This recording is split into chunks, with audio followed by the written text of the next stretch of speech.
You see it every summer. The white truck rolls down the street, slow and unhurried, the way trucks move when the meter is already running. It pulls up to the curb, maybe your curb, maybe your neighbor's, and a young man in a polo shirt climbs out. He's got a backpack sprayer on one shoulder and a clipboard under his arm. He walks the perimeter of the house in about 11 minutes. He tucks a slip of paper behind the door handle. He drives away. And the wasps are back in 3 weeks. Now I want you to sit with this number for a moment. The average annual pest control contract in the United States in 2024 runs between $300 and $900 a year. That is just the contract. If you have a specific wasp problem, a nest under the eave, a colony behind the shutters, a yellowjacket situation near the back door, you are looking at an additional one-time visit that averages $375 according to current pricing. Terminix, one of the largest pest control companies in the country, charges around $300 for a single paper wasp treatment, and that does not include the annual plan on top of it. $375 for 11 minutes and a paper tucked behind your door handle. Now I am going to show you what I keep in my barn. A brown paper lunch bag, a handful of crumpled newspaper, a length of twine, and a small bottle of peppermint oil that I paid $4 for at the feed store. That is the whole list. That is the entire system. And in 32 years of keeping a homestead, I have not paid a pest control company a single cent for wasps. Not 1 cent. My name is Elmer Yoder. I was raised in Lancaster County, Pennsylvania, and I have spent the better part of my life farming the same land my grandfather farmed before me. I am not here to sell you anything.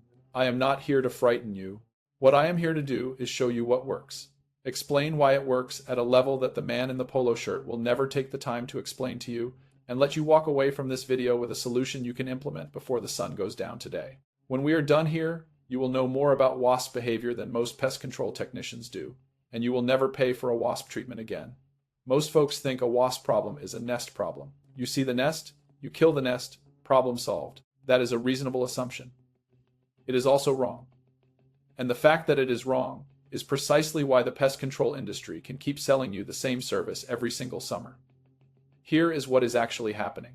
Wasps, paper wasps, yellowjackets, bald-faced hornets are not random. They are not flying around your property by accident. They are scouts. Every spring, fertilized queens emerge from overwintering sites and begin searching for new nest locations. These queens are making deliberate evaluations. They are looking for sheltered spots with southern exposure, proximity to protein food sources, and most critically, the absence of competing colonies. Because here is the biological fact that the pest control industry has no financial incentive to tell you most social wasp species, including the paper wasps and yellowjackets that account for the majority of residential complaints, will not establish a new colony within approximately 15 to 20 feet of an existing wasp colony. That is not folklore. That is territorial behavior documented by entomologists at institutions including the University of California, Davis, and confirmed in field studies on social wasp ecology. The Queen Scout detects the presence of an established colony through visual recognition of nest shape, through pheromone signals, through both, and she moves on. She does not fight. She does not try to share space. She leaves. When you pay a pest control company to kill a nest, they kill that nest. But they do not replace it with anything. So the following spring, a new Queen Scout arrives, finds empty territory, and starts fresh. You have a new nest by June. You call again. They come again. You pay again. That is not a malfunction of the system. That is the system functioning exactly as it was designed to function for the company, not for you. The problem you actually have is not a nest problem. It is a vacancy problem. Your property is advertising itself as open real estate to every wasp queen in your county. What Elmer Yoder's grandfather understood, and what I eventually learned by spending enough time watching and listening, is that the answer to a vacancy problem is not extermination. It is occupation. You fill the vacancy. You hang a sign that says this territory is taken. And you use the wasp's own biology to do it. Let me walk you through exactly how. The first thing you are going to do is build a decoy nest. This is the core of the entire system, and it costs you somewhere between nothing and $1 depending on what you have around the house. Take a standard brown paper lunch bag. If you do not have one, a brown grocery bag works fine, just cut it down. Crumple up 3 or 4 sheets of newspaper and stuff them inside the bag until it holds a rough oval shape, something close to the elongated teardrop silhouette of a paper wasp nest or a hornet nest. You are not trying to fool a human being. You are trying to fool a wasp queen who is flying past at altitude. The general shape, the general size, and the general color are what matter. Tie off the top of the bag with a 6-inch loop of twine, leaving enough length to hang it from a hook or a nail. Crinkle and scrunch the outside of the bag a bit so it has some texture and dimension. That is it. That is the whole construction. Now, placement is where most people make the mistake. And I want to be precise here because placement is the difference between this working and this being a bag of newspaper you wasted 10 minutes on. You are not decorating your porch. You are establishing a territorial signal at the scout level. Hang the decoy at the locations where wasps historically build nests on your property, under eaves, under deck overhangs, in the corner of a covered porch, near the peak of a shed or outbuilding. Hang it at roughly the same height a real nest would be found, which is typically between 6 and 15 feet off the ground. And here is the critical detail: timing. This decoy works as prevention. It works on queen scouts in early spring before they have selected a nest site. If you already have an active nest with workers in it, the decoy is not going to move that colony. It is a deterrent, not an eviction. So if you are watching this in late February or early March and you want a wasp-free summer, this is exactly the moment to act. Get the bags up now before the queens are active. 1 bag per problem area. If you have a long eave line with 3 or 4 historically popular corners, hang 3 or 4 bags. They are brown paper and newspaper. You are not running out of materials. Tell me in the comments below, where is the spot on your property where wasps build every single year without fail? I read every one of these comments. I am genuinely curious, because in my experience, it is almost always the same 2 or 3 places, year after year, and that consistency tells you something important about why the pest control visit never sticks. The second method addresses the active deterrent layer, what you do about the wasps that are already foraging around your property, the ones coming to your cookout, the ones hovering at the back door. This is where peppermint oil comes in, and I want to explain the mechanism, because it is not magic and it is not folklore. Wasps navigate using chemoreception. They are extraordinarily sensitive to specific volatile compounds in their environment. Peppermint oil, specifically the menthol and pulegone compounds present in it, is deeply aversive to wasps and has been documented in multiple peer-reviewed studies as an effective contact and spatial repellent. This is not a home remedy passed around by people who want to feel natural. This is chemistry that happens to have been sitting on a shelf at the general store for 150 years. Here is the preparation. Take a standard spray bottle, 16 ounces is fine. Add 1 tablespoon of pure peppermint essential oil. Add 1 tablespoon of plain dish soap. The soap is not fragrance. The soap is a surfactant that breaks the surface tension of the water and causes the oil to actually adhere to surfaces rather than bead up and roll off. Fill the rest of the bottle with warm water and shake it well. That is your spray. Cost at retail? Approximately $4 to $5 total for enough peppermint oil to make dozens of batches. Spray this mixture directly on the surfaces where wasps have been landing and building the undersides of eaves, the corners of window frames, the edges of deck boards, the tops of fence posts. Reapply every 2 weeks through the active season, and reapply after rain. If you encounter a small early season nest fewer than a dozen workers, small enough to see the entire comb, spray it directly at dusk when the colony has returned and the temperature has dropped. Wasps are significantly slower in cool temperatures and low light. They are not aggressive in the same way. Come back in the morning and knock the nest down with a long stick. Do not stand directly underneath it. I want to be clear about one thing here. This spray will not destroy an established colony of Yellowjackets living in a wall void or underground. Nothing short of a professional or a very specific foam application is going to do that safely. I am not going to tell you otherwise.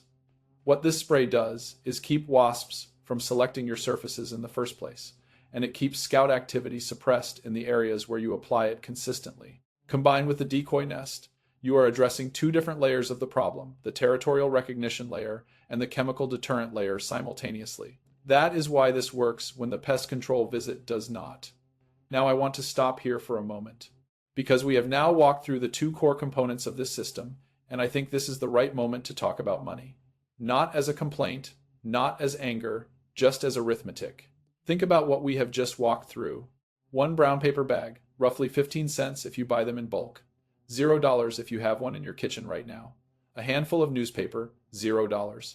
A bottle of peppermint essential oil, $4 retail.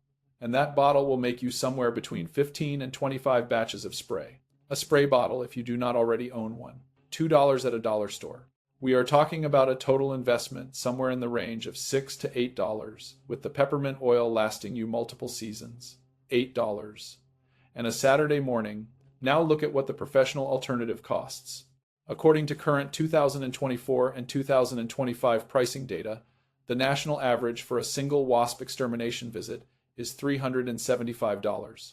If you are on an annual pest control plan, which the major companies will heavily encourage you to sign up for, you are spending between $300 and $900 per year for general service, and wasp issues may or may not be covered, depending on the fine print of your contract.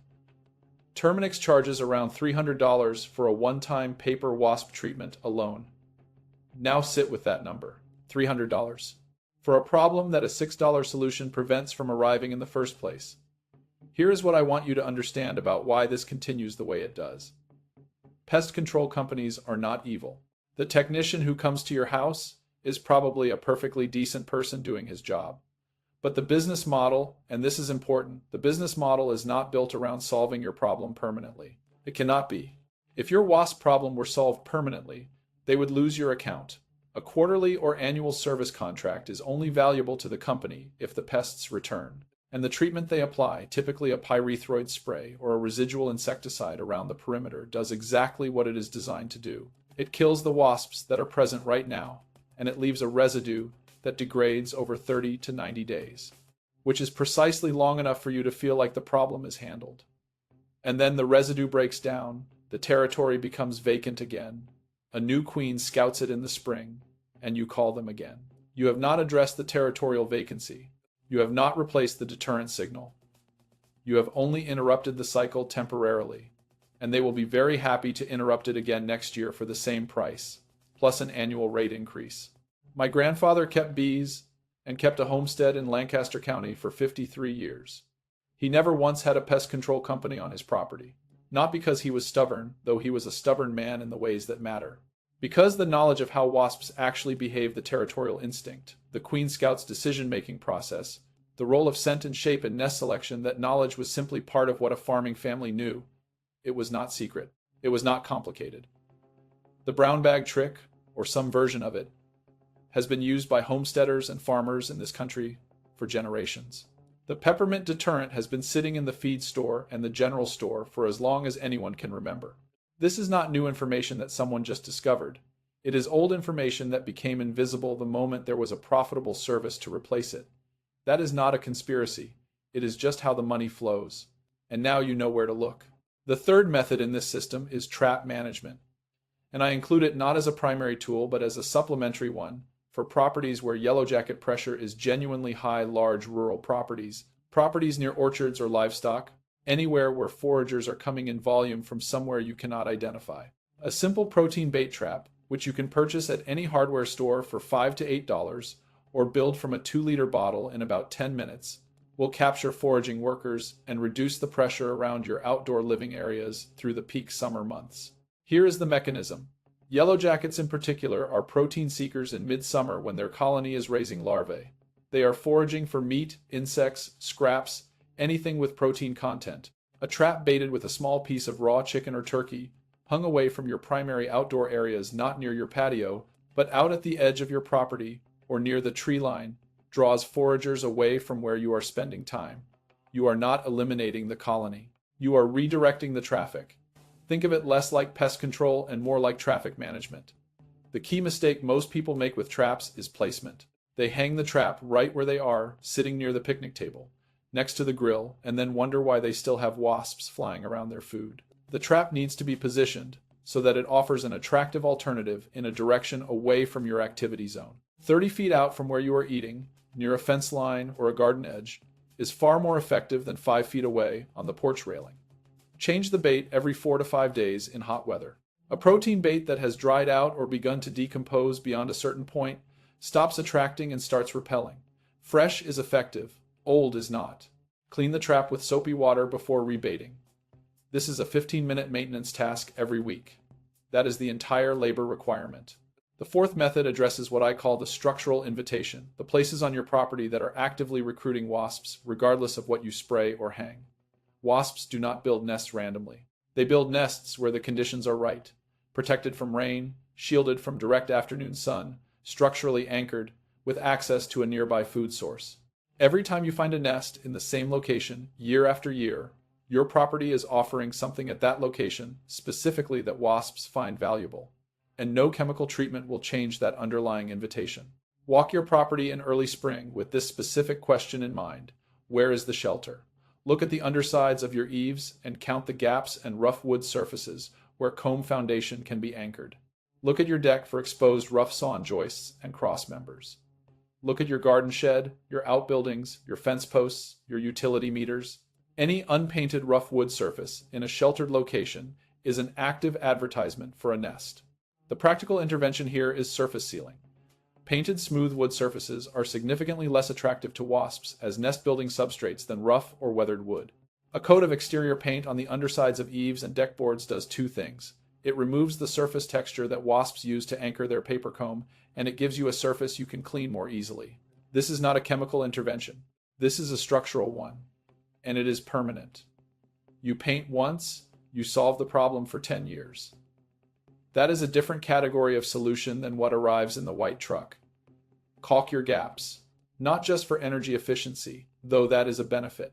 Wasps exploit the same gaps that let cold air in the space where the soffit meets the fascia, the gap where a utility line enters the wall, the corner joint where two boards have separated over winter. These are the entry points for yellowjacket colonies that establish inside wall voids, which are genuinely difficult and expensive to treat once established. Caulking in early spring, before queen activity begins, is the intervention that prevents the problem that actually does require professional help. A tube of exterior caulk costs $4. A yellowjacket colony in your wall void costs $600 to $1,200 to address professionally and carries real structural risk to your home if left unaddressed. You are not choosing between natural and professional. You are choosing between $4 in February and $1,200 in August. That is the real choice. The fifth element of this system is the one that most people skip entirely, because it requires paying attention to something you have already stopped noticing. That is your protein sources. Wasps forage for protein in summer. Where is the protein on your property? Open compost with meat scraps. Uncovered pet food bowls on the porch. The drip pan under the grill. The fruit that has fallen from your apple or pear tree and is fermenting on the ground. Every one of these is a resource that is actively drawing foraging yellowjackets into your immediate living area and teaching them that your property is a food zone worth returning to. This is not about keeping a perfect sterile yard. This is about removing the specific signals that pull wasps in close to where you and your family spend time. Keep your compost covered or move it well away from the house if you include meat and fat in your pile. Bring pet food bowls inside when feeding is done. Clean the grill drip pan every few weeks through summer. Pick up fallen fruit every day or two. These are not dramatic interventions. They are the small disciplines that compound over a season into a property that wasps have learned is not worth the attention. My grandfather used to say that a farming property is always in conversation with the animals around it. You are not managing the animals. You are managing the conversation. Change what your property is saying, and the animals you attract will change accordingly. I have found this to be true not just for wasps, but for every pest pressure I have dealt with over 32 years of homesteading. The property is always making offers. Your job is to manage which offers it makes. Now let me bring this together into a sequence, because I think the order matters for this system, and I want you to leave here with a plan, not just a list. In February or early March, before queen emergence, get your decoy bags up. Hang them at every historical nest location on your property.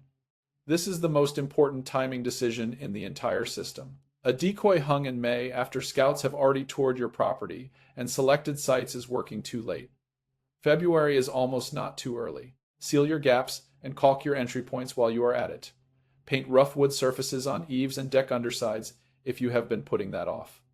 This is your spring preparation window, and it is brief. When temperatures begin to climb consistently in April and May, mix your first batch of peppermint spray and begin treating the surfaces around eaves, window frames, door frames, and deck edges. Do this every 2 weeks.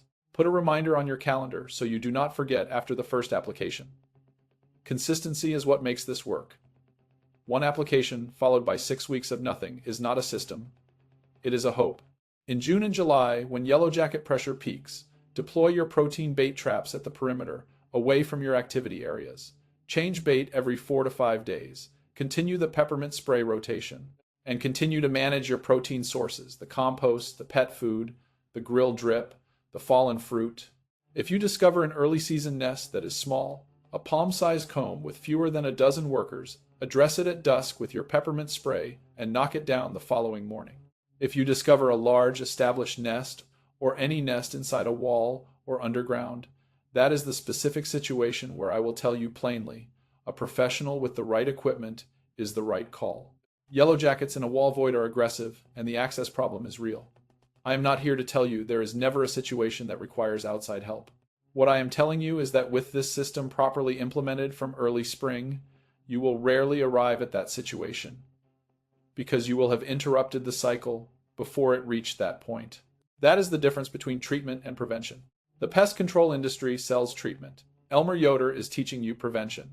And prevention is always cheaper, always less disruptive, and always more effective over time because it addresses the root of the problem instead of the evidence that the root is still there. Before I let you go, there is one more thing I want to say about the chemical question, because some of you are going to look up what the pest control company is actually spraying around your home, and I think you should. The most common active ingredients in residential perimeter pest control are pyrethroids, synthetic compounds derived from chrysanthemum flowers, applied as residual insecticides around the foundation and eave lines. Pyrethroids are effective. They are also broadly lethal to insects, which means they do not distinguish between the yellow jacket you want gone and the native bees foraging in your garden or the pollinators visiting your vegetable beds. The EPA and multiple university extension programs, including Penn State's Department of Entomology, have documented the risk of pyrethroid applications to beneficial insect populations, particularly when applied during flowering periods. Your pest control contract does not come with a note about that. The peppermint oil spray you are mixing in your kitchen, by contrast, is a targeted deterrent. Wasps and other insects with strong chemical sensitivity find it aversive. It does not accumulate in the soil. It does not have a residual effect that lasts into next month.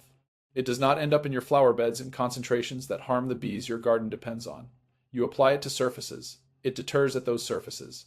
It breaks down within days without leaving a toxic residue. That is a different kind of chemistry, and it is the kind that a homesteader can apply without wondering what else it is doing. Your action steps are these. This week, before anything else, get your brown paper bags up. If it is already past early spring, get them up anyway for the remaining season, and make a note to get them up in February next year. Mix your peppermint spray and do your first application around all the locations where you have had wasp activity. Pull out your caulk gun and walk the perimeter of your home, looking for gaps at eaves and soffits and utility entries. And while you are walking, look at every rough wood surface in a sheltered location and ask yourself whether that surface needs paint. That walk around your house, that 20 minutes of looking with intention, is worth more than any quarterly pest control